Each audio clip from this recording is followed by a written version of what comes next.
Assalamualaikum warahmatullahi wabarakatuh. Alhamdulillahirabbil wabihi nasta'in wa ala umuri dunya waddin. Wassalatu wassalamu ala asrofil anbiya'i wal mursalin wa ala alihi wa sahbihi ajma'in, amma ba'du. Alhamdulillah, pada waktu ini kita dapat dipertemukan lagi dalam kegiatan pembelajaran virtual, yang mana pertemuan ini kita akan membahas mengenai ibadah kurban. Ya, langsung saja, silahkan untuk lebih jelasnya bisa menyimak video berikut ini. Pertama yaitu pengertian kurban. Kata kurban menurut etimologi berasal dari bahasa Arab Qoriba yaqrabu qurban wa qurbanan wa qirbanan, yang artinya dekat.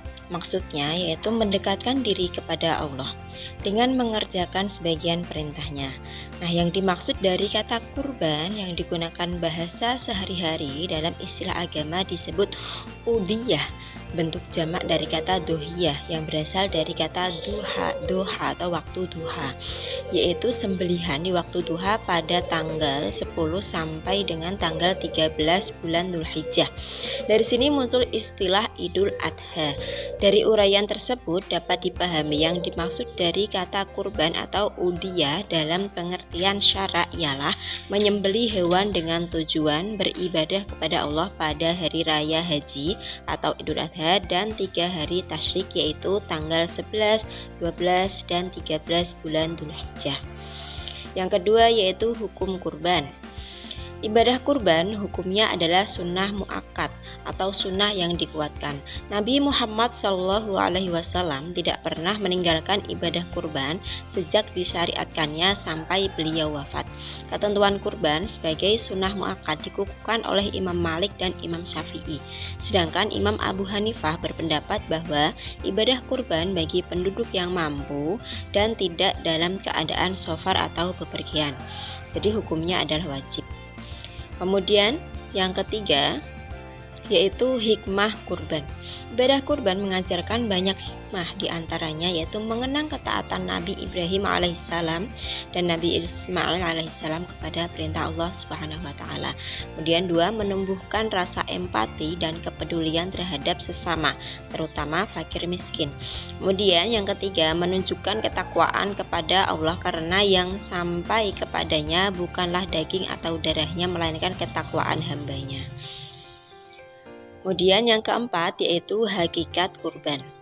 Kurban dalam dimensi vertikal adalah bentuk ibadah untuk mendekatkan diri kepada Allah supaya mendapatkan keridhoannya. Sedangkan dalam dimensi sosial, kurban bertujuan untuk menggembirakan kaum fakir pada hari raya Adha. Sebagaimana pada hari raya fitri mereka digembirakan dengan zakat fitrah, karena itu daging kurban hendaklah diberikan kepada mereka yang membutuhkan. Boleh menyisakan secukupnya untuk dikonsumsi keluarga yang berkurban, dengan tetap mengutamakan kaum fakir miskin. Dengan demikian, kurban merupakan salah satu ibadah yang dapat menjalin hubungan vertikal dan horizontal. Yang kelima ada kriteria hewan kurban. Agar ibadah kurbannya sah menurut syariat, seorang yang hendak berkurban harus memperhatikan kriteria-kriteria dari hewan yang akan disembelihnya.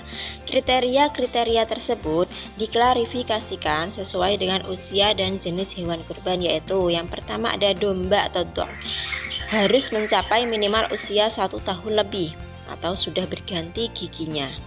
Rasulullah SAW bersabda, sembelihlah domba yang jada atau ketika itu diperbolehkan.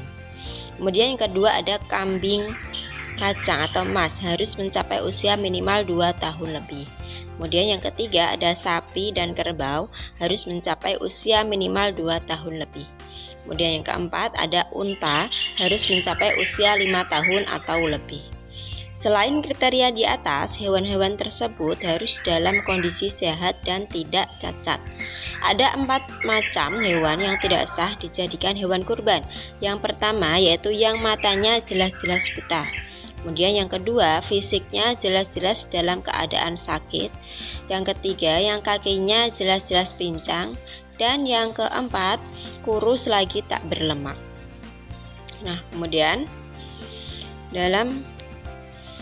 akan tetapi ada beberapa cacat hewan yang tidak menghalangi sahnya ibadah kurban, yaitu hewan yang dikebiri dan hewan yang pecah tanduknya. Adapun cacat hewan yang putus telinga atau ekornya tetap tidak sah untuk dijadikan kurban. Hal ini dikarenakan cacat yang pertama itu tidak mengakibatkan dagingnya berkurang atau cacat batin, sedangkan cacat yang kedua mengakibatkan dagingnya berkurang atau cacat fisik. Selanjutnya yang keenam yaitu ketentuan kurban. Berkurban dengan seekor kambing atau domba diperuntukkan untuk satu orang, sedangkan unta, sapi, dan kerbau diperuntukkan untuk berkurban 7 orang. Dari Sayyidatina Aisyah radhiyallahu anha menginformasikan sesungguhnya Rasulullah shallallahu alaihi wasallam menyuruh untuk mendatangkan 1 ekor domba atau kibas yang bertanduk. Kemudian domba itu didatangkan kepadanya untuk melaksanakan kurban. Nah, beliau berkata kepada Sayyidatina Aisyah, "Wahai Aisyah, ambilkan untukku pisau atau golok." Nabi selanjutnya memerintahkan Aisyah, "Asahlah golok itu pada batu asah." Aisyah kemudian melakukan sebagaimana yang diperintahkan Rasulullah SAW. Kemudian Nabi mengambil golok itu dan mengambil domba atau kibasnya, kemudian membaringkannya dan menyembelihnya sambil berdoa, "Dengan nama Allah, wahai Allah, terimalah dari Muhammad dan keluarga Muhammad dan umat Muhammad." Beliau berkurban dengan domba itu. Doa Nabi dalam hadis di atas ketika beliau melaksanakan kurban, yaitu "Wahai Allah, terimalah dari Muhammad dan keluarga Muhammad dan umat Muhammad," itu tidak bisa dipahami bahwa kurban dengan 1 domba cukup untuk keluarga dan untuk semua umat Nabi. Penyebutan itu hanya dalam rangka menyertakan dalam memperbolehkan pahala dari kurban tersebut. Apabila dipahami bahwa berkurban dengan 1 kambing cukup untuk 1 keluarga dan seluruh umat Nabi Muhammad, maka tidak ada lagi orang yang berkurban. Dengan demikian, pemahaman bahwa 1 domba bisa untuk berkurban 1 keluarga dan seluruh umat harus diluruskan dan dibetulkan sesuai dengan ketentuan 1 domba untuk 1 orang, sedangkan unta, sapi, dan kerbau untuk 7 orang sebagaimana dijelaskan pada pengertian di atas. Kemudian yang ke-7 yaitu waktu pelaksanaan kurban. Waktu penyembelih kurban dimulai setelah matahari setinggi tombak atau seusai sholat Idul Adha 10 Dzulhijjah sampai terbenam matahari tanggal 13 Dzulhijjah. Sedangkan distribusi atau pembagian daging kurban dibagi menjadi 3 bagian dan tidak mesti harus sama rata. Ketiga bagian itu untuk fakir miskin, kemudian untuk dihadiahkan, dan ketiga untuk dirinya sendiri dan keluarga secukupnya. Dengan catatan porsi untuk dihadiahkan dan untuk dikonsumsi sendiri tidak lebih dari 1/3 daging kurban. Meskipun demikian, memperbanyak pemberian kepada fakir miskin lebih utama. Nah, demikian pembelajaran tentang ibadah kurban kita ya. Semoga apa yang kita bahas hari ini dapat bermanfaat, dan mohon maaf apabila dalam penyampaiannya masih kurang berkenan dan ataupun ada kekeliruan. Wallahu a'lam bishawab.